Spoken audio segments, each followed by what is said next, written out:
Support for the podcast series Forgotten Prison comes from Gonzaga Law School and its Center for Civil and Human Rights, dedicated to enriching the educational experience of students and contributing to the practice of civil and human rights. Details at gonzaga.edu/law. Thanks to Humanities Washington for their generous grant. Paula, I really don't want to talk about the Special Commitment Center. Why? Because the Commitment Center is complicated. When we talk about McNeil Island, we're usually talking about the prison, and the prison is closed. But then you have this Special Commitment Center. People are still locked up there. It's behind layers and layers of razor wire. But the Commitment Center is not a prison. Yeah, but everyone thinks it is because there are sex offenders there, although not all sex offenders. I guess the name Special Commitment Center isn't exactly descriptive either, so maybe I should just explain what it is. The Special Commitment Center is where Washington State locks up people who've been labeled, quote, sexually violent predators. They're civilly committed there after they've done their prison time. And if you're asking, how is this legal? The short answer is the courts say it is. Washington was the first state to do this nearly 30 years ago, but a lot of others have followed suit. The term sexually violent predator implies some pretty disturbing crimes, and we're going to speak frankly about them. In this entire episode, we'll be talking about sex crimes, which could be tough for some listeners.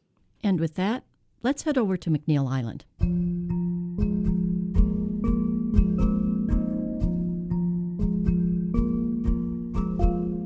From KNKX and the Washington State History Museum, this is Forgotten Prison. I'm Simona Licea. And I'm Paula Wissel.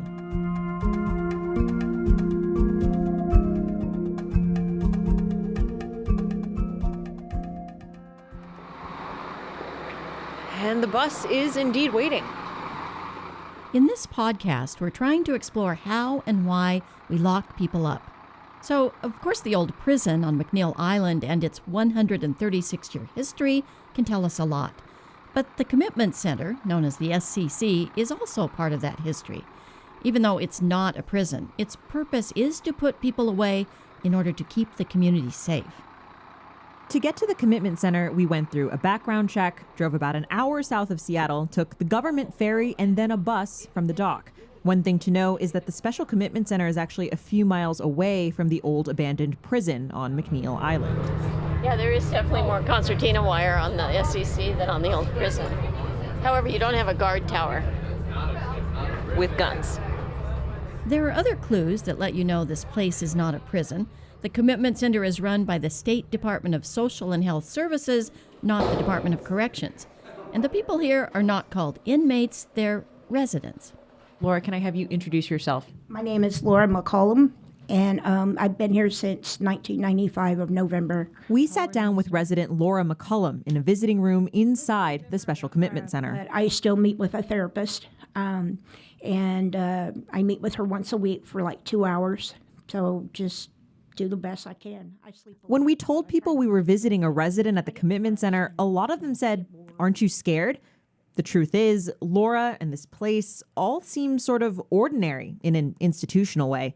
People watching TV, playing cards, but the question speaks to the public perception of this term sexually violent predator. Laura, like everyone here, has been given that label by the state. And even though I understand what I did was wrong and it was really, really bad, I don't think I deserve just to be stuck here and forgot about, like, you don't exist. And I feel like that's happened to everybody here. Laura was placed in the Commitment Center after completing a 5.5-year prison sentence for child rape in the first degree.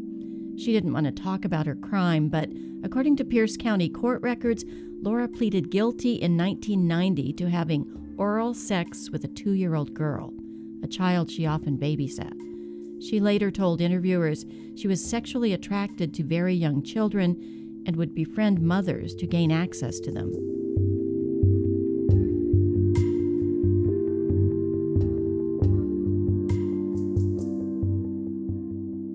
Pretty much all the other residents here are men. Laura was the first woman in the country to ever be labeled a sexually violent predator. She's been at the commitment center for more than 20 years. I don't think I'm predatory as a person. I think that's a behavior I did. But me as a person, I'm just me. I'm Laura. And I can change and not do predatory acts. Reports from analysts in the court records trace Laura's crimes to abuse she herself suffered as a child, a pattern that's pretty common among residents at the commitment center. The records also indicate that before she was arrested, Laura sought mental health treatment, saying she had urges to molest children. But from what we can tell, no one took any action, and she continued to have access to kids. She actually elected to come here, feeling it might help her. But now she seems to regret that move. Unlike prison, where you have a set release date, people here are committed indefinitely. But you're supposed to be able to get out through treatment. Residents can be released unconditionally or with restrictions. Laura is trying for that second option. I'll have a chaperone, so when I go to the store, or I go to the doctor, I'll have somebody with me so I'm accounted for. Getting out of the SCC isn't easy. In the nearly 3 decades the commitment center has been operating, the state has tried to send 478 people here and has successfully committed most of them. Of those who have been committed, about 80 have been released unconditionally. And even if you're willing to remain under supervision, there are a lot of hoops to go through, like finding housing or sometimes having to go through another trial. People who do get off the island also face pushback from neighbors. So residents like Laura say they're in a no-win situation, forever tied to what they did. Okay. So this is the recreation center. There's a bunch of different things in here. So we got our music room. Here the residents are About 230 residents are forced to remain on the island, with most of them, including Laura, living in what's called the total confinement facility. As we're escorted around, officials are anxious to point out the amenities. Keith Devos is an administrator here. Yeah, we've had events in here as well, karaoke and things like that in here. So there's a lot of gardens around here, and so the residents will be assigned a garden plot, and then they'll actually take a lot of pride in what they grow in their garden plots. They're really amazing in the summertime. The grounds are remarkably well kept. They are nice plantings. Yeah. The residents work on the grounds. They actually help take care of it, and they get paid to do it, so it's a job for many of them. Oh. This next building over is where the clinicians work. It's also where our big treatment rooms are. Pierce College is in there for the residents for their education. And then residents do have more freedom to move about than most of them did in prison. For example, a lot of them can go to the yard anytime, day or night. There are various forms of group and one-on-one therapy, but residents are not forced to go, and experts are divided on what works and what doesn't anyway. How's it going? You happy to get rid of me? Yes, I'm glad you're leaving. I'm glad you're going back out. Thanks, man. You bet. Yeah, so they'll use it. You'll see Matt here. Most of us would probably rather not think about those so-called sexually violent predators out on that island in South Puget Sound. But forgetting about the commitment center has real consequences for people like Laura. At 61 years old, she has just one hope when it comes to McNeil Island. I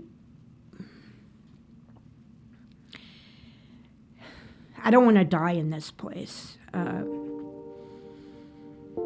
I can't imagine what it was like to be an inmate here and be buried in a place that didn't even mark your grave. To have this stigma and to die here too, that's just like, yeah. I at least hope I'm on the other side, At least I won't say I died on the island, While some residents do eventually get out, for most, it's day after day, year after year of waiting with no end in sight. All of these guys, in my opinion, could get out of here if this place would really, really work with them and they would stop feeding the stigma to the news of who we are, how we are, what we are. We're not who we were. I'm not who I was 30 years ago. I'm not who I was 5 years ago.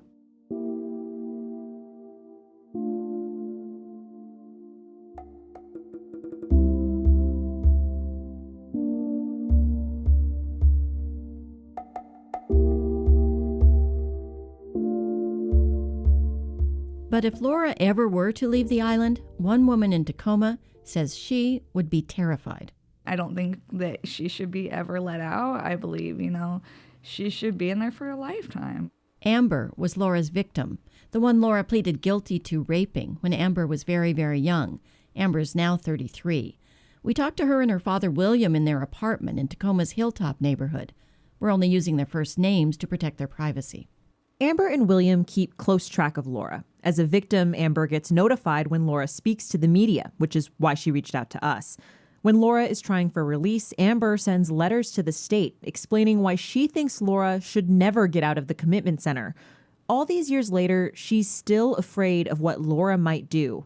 Now, she doesn't remember what Laura did to her because she was so young at the time, but she and her father say Amber was about 9 when she found out.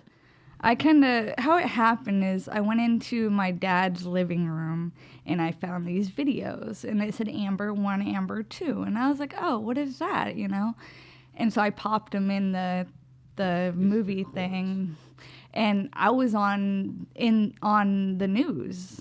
My whole, everything that happened with Laura, everything. And I didn't know nothing about it because I was a year and a half.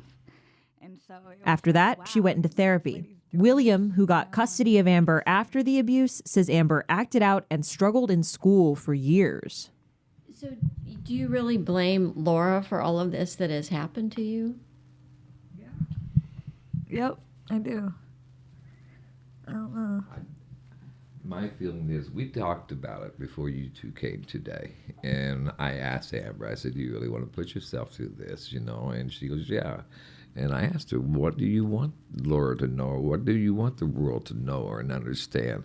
And she told me, she goes, the biggest thing I want people to understand is to know that she hurt a lot of people, not only me, but a lot of other kids out there. Why should her sentence be cut loose other than a life sentence? Because she gave her nothing but a life sentence, because she's still hurting today. Keep in mind, Laura wasn't sentenced to life. She already served her prison time. Although her commitment is indefinite, she's supposed to have a chance to get out. But William brings up something else here too. Even though Laura was only convicted in the one case, the court records from the 80s indicate she did admit to abusing other children.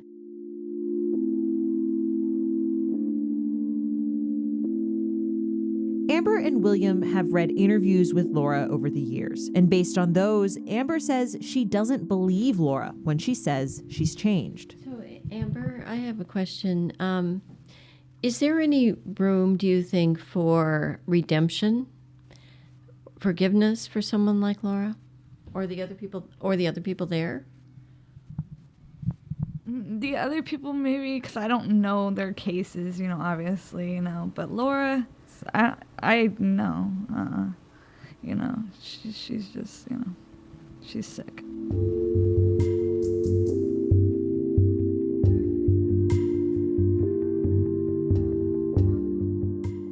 Amber and William's fear is very real. And like a lot of the general public, they don't really distinguish between prison and the special commitment center.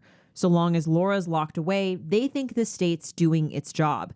Any debate about treatment or whether it's right to lock people up based on what they might do in the future doesn't really matter to them because they feel safer. Even the cost doesn't matter. We pay more than $180,000 per resident per year to run the commitment center on McNeil Island. And that's not counting the court costs also borne by taxpayers.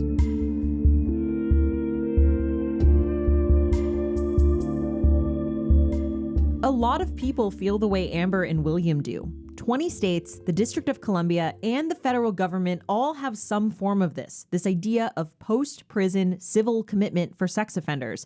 But Washington state was the first, and we're definitely the only state to put it on an island. In some ways, the history of how the Special Commitment Center on McNeil Island came to be is as complicated as the thing itself. But in other ways, it's quite simple.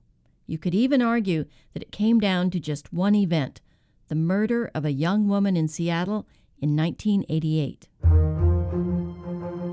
Police say a 29-year-old Ballard woman was found dead on Beacon Hill yesterday morning.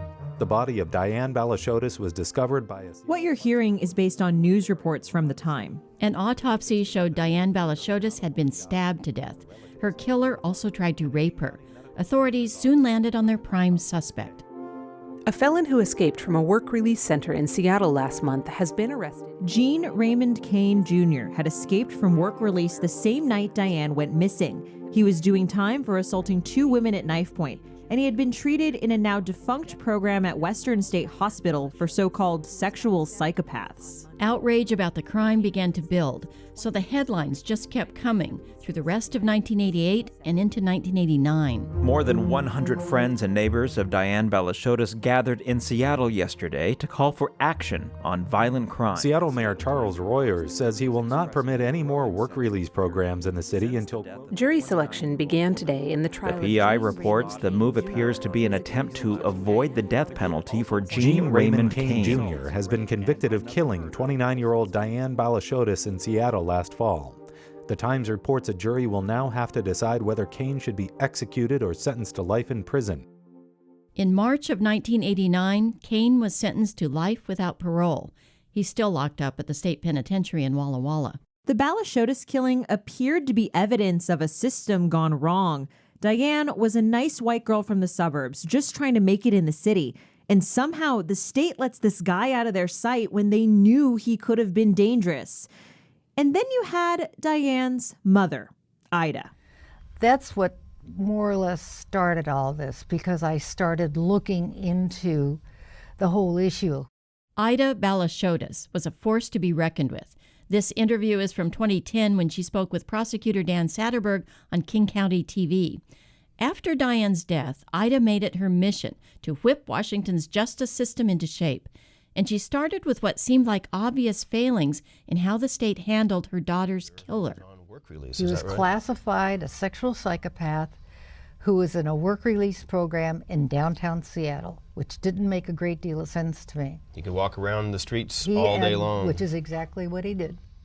It's hard to imagine the Special Commitment Center ever coming into existence without Ida Balashotis. She led the charge in what became the victims' rights movement. But before that, in the spring of 1989, the path forward still wasn't clear. Diane's killer had been sentenced, and despite the outrage generated by her murder, state leaders still seemed slow to act. But then, something happened. Another shocking crime, this one involving a child. And in that particular case, this person was released. He abducted a 7-year-old kid in a park in Tacoma. The boy was raped, strangled, and sexually mutilated. His penis had been cut off, but he did survive. Would probably have killed him if someone hadn't heard them. It's every parent's nightmare. That's right. Absolutely. That's absolutely right. Everything about this case was shocking. As a reporter at the time, I remember having discussions in the newsroom about how we were going to talk about what happened to him on the air. The boy's name was never released, so we just referred to him as the little Tacoma boy. That's how everyone knew the story. Almost immediately, police arrested Earl Schreiner, who had just been released from prison. Schreiner had a long criminal record of assault, kidnapping, and murder, all involving children. This new crime put him back in prison for 131 years. The boy's mother, Helen Harlow, teamed up with Ida to call on state leaders to address crime. As summer began, the governor responded. He created the Task Force on Community Protection, and the mothers of these 2 crime victims had seats at the table. Here's Ida again from that 2010 conversation with Dan Satterberg. And this task force actually went around the state and held public hearings. We held 6 meetings. We virtually heard the same thing every place. They wanted them to be in prison longer. They wanted better ways of handling them. They wanted to know if someone was moving into their neighborhood, not just sort of drop there from place to place. It didn't make any difference. That the system had undervalued sex offenders. The system had broken down as far as they were concerned. Yeah. As 1989 came to a close, the task force presented what would become the Community Protection Act. It was a 90-page, $70 million bill calling for longer sentences, increased supervision, and this idea of indefinite civil commitment for the worst sex offenders. The landmark bill got bipartisan support, and it became Washington state law in 1990.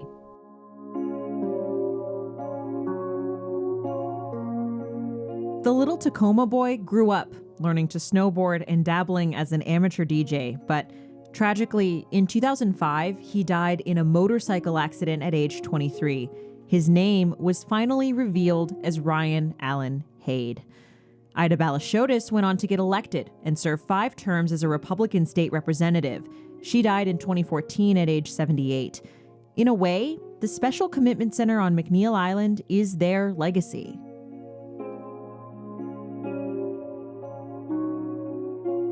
It was only 18 months from the time Diane Balashotis was murdered in Seattle to the day Washington's governor signed the Community Protection Act. Less than a year later, in 1991, the first sex offender was civilly committed after his prison sentence. The Special Commitment Center moved to McNeil Island 7 years later.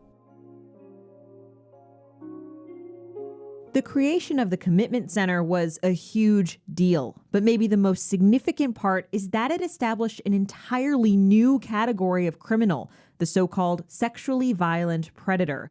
This isn't a mental health diagnosis. It's a term that was created by the state, and for those who do end up on McNeil Island, it's a label that sticks with them for life.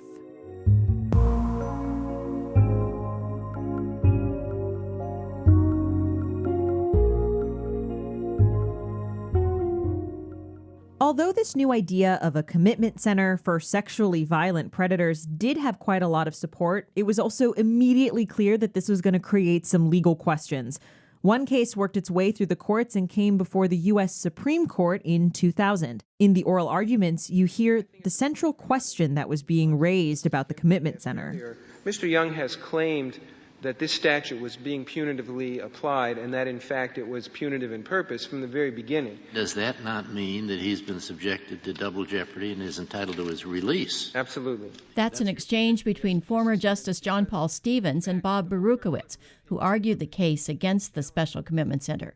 Bob is now a law professor at Seattle University.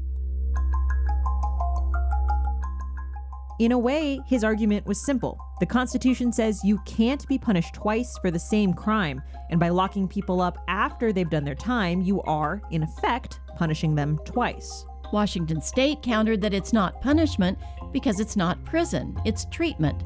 The sexually violent predator law created a civil process, so if it's civil, it can't be punishment because it's not criminal. Bob and his team argued, yes, the law is civil, but in practice, it felt criminal.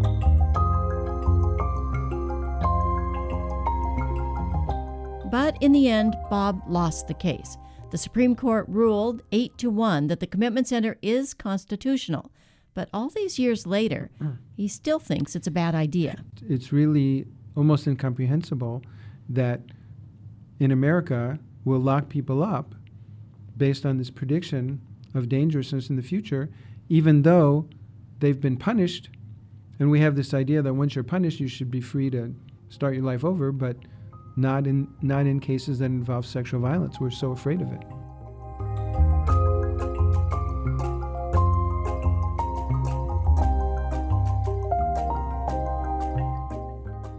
Over the years, numerous lawsuits have been filed against the Commitment Center. There was even a federal court order in place for over a decade to make the place less prison-like. More recently, the center has been sued over issues around water quality and treatment for residents with developmental disabilities. But none of these lawsuits has really put the existence of the Commitment Center into question. At the front, there's a desk, and then it's got signs that say SCC's Arts and Crafts, Unit Activities, RBC, Facility Activities, very colorful signs with pictures and little stars. It looks like a school, looks like an elementary school bulletin board. Yeah. And more people are getting out. Almost no one was released when I was covering it in the early days. Right, not a single person was unconditionally released through treatment until 2007, 16 years after it started. But now, generally speaking, more people are transitioning off the island each year, although it's still not very many. Of the nearly 500 or so people who have ever been committed in Washington, maybe one has reoffended.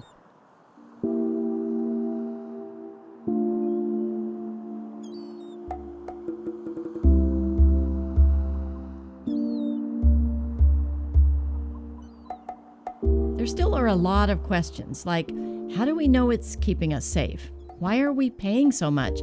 And does it have to be on an island? Yes, Representative Roger Goodman from the 45th District. I'm Jeannie Darnielle. I'm state senator from Tacoma, Washington. My first name is Brad. My last name is Clippert, spelled. My name is Senator Steve Oban, and when we contacted state officials and legislative leaders, it seems like they're not that interested in tackling those questions. I don't think realistically the Special Commitment Center would go away because it's serving an important role to protect the community from those who have served their criminal sentence and yet are still determined to be a threat to the community. I see the Special Commitment Center as being a necessary tool to protect the citizens of Washington State. It just has to be something that we're always willing to pay for. I would say there is very little discussion about the Special Commitment Center. There's very little knowledge among legislators, especially now as the years have gone on and on and on. Very few discussions since then. The reality is there's no political mileage in taking on this issue. But the more you learn, the more it seems like we should be talking about this. If the commitment center is for treatment, then the intention has to be that people get out and reintegrate. But we're also told it keeps us safe because people are being kept away from the community. I don't really see how you can have both things, but Deputy State Attorney General Todd Bowers disagrees. Yeah, I don't really see that contradiction at all. Todd spent a good chunk of his career prosecuting people under Washington's sexually violent predator law and putting people in the commitment center. Todd does put up a good defense of the commitment process. This is a mental health facility. It is a secure mental health facility, but it is a mental health facility nonetheless. These people are not prisoners, they're residents. They are given attorneys at public expense if they can't afford one. They are provided with experts at public expense. They have to be committed by a unanimous jury. This law absolutely makes the community safer. Period, full stop.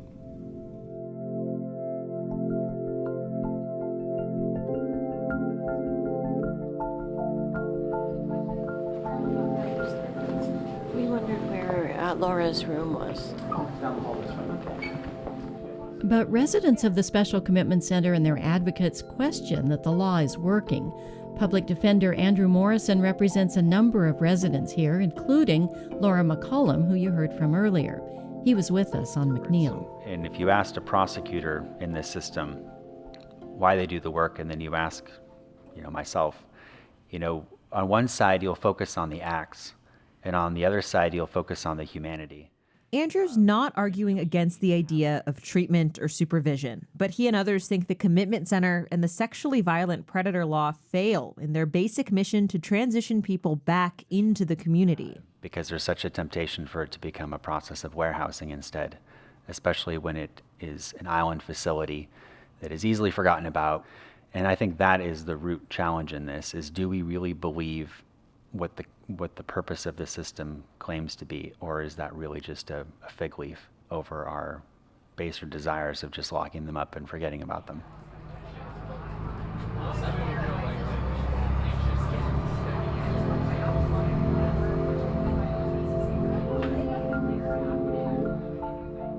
As we get on the bus to head back to the ferry dock to drive back to Seattle, I wonder if that's why we're willing to pay so much for this.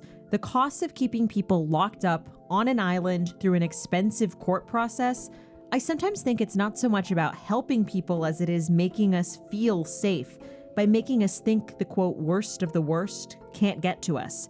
It's like we're paying for the privilege of forgetting about the people there.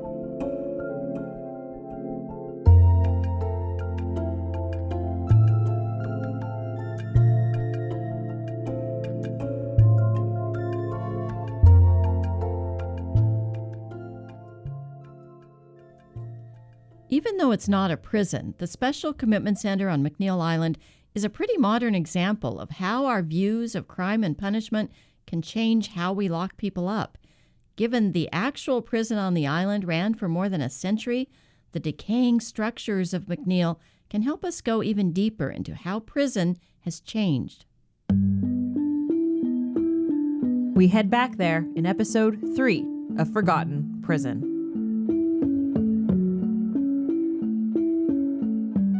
Forgotten Prison is produced by me, Simona Licea. And me, Paula Whistle. Our editor is Aaron Hennessy. Additional editing from Bethany Denton, who's also our mix engineer. Bill Anshel does our music, and Parker Miles Blom is the man behind our website, forgottenprison.org. That's also where you can find his amazing photos of the place. Kari Plogue is our digital content manager. Matt Martinez is our director of content. Our logo was created by Adrian Flores. Thanks so much to our partners at the Washington State History Museum, especially Audience Engagement Director Mary Michael Stump and Lead Curator Gwen Whiting. Be sure to check out the accompanying exhibit about McNeil Island at the museum in Tacoma.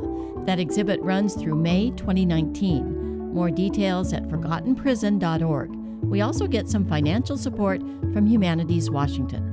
Thanks also to everyone who helped out with this episode, especially Jeffrey Reddick, Posey Gruner, and Matt Martinez, who voiced those news reports, which were based on articles from local papers accessed through the Seattle Public Library.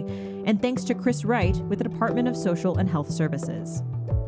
Special thanks to the NPR Story Lab and training teams, and we also want to thank all our colleagues at KNKX for their support. Be sure to subscribe and leave a review of the podcast, and please reach out. You can find our information at knkx.org. That website is also where you'll find all the news and music we have to offer at KNKX, and it's where you can make a pledge to support the in-depth journalism that you hear in this podcast. Thanks for listening. This is Forgotten Prison.